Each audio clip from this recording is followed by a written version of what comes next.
بالله من الشيطان الرجيم. بسم الله الرحمن الرحيم. والفجر وليال عشر والشفع والوتر والليل إذا يسر هل في ذلك قسم لذي حجر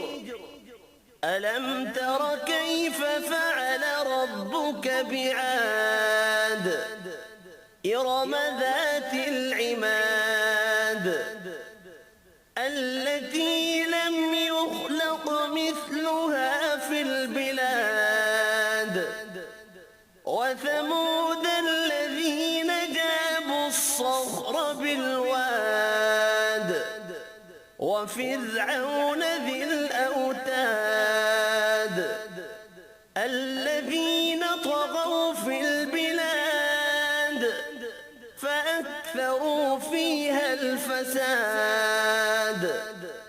فصب عليهم ربك سوط عذاب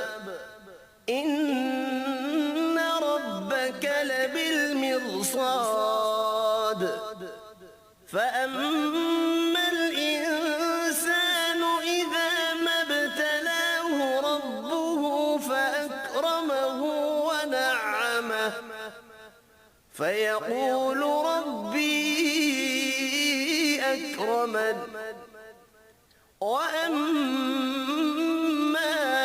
إذا ما ابتلاه فقدر عليه رزقه فيقول ربي أهانن كلا بل لا تكرمون اليتيم ولا تحاضون على طعام المسكين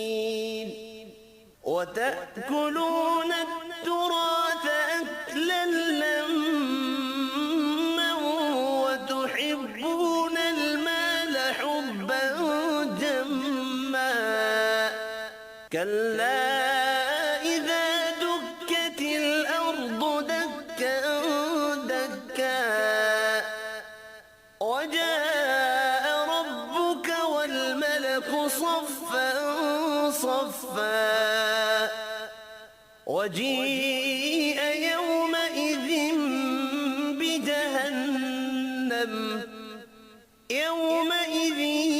يتذكر الإنسان وأنى له الذكرى يقول يا ليتني قدمت لحياتي فيومئذ لا يعذب عذابه أحد ولا يوثق وثاقه أحد يا أيتها النفس المطمئنة ارجعي إلى ربك راضية مرضية فادخلي في عبادي وادخلي جنتي صدق الله العظيم.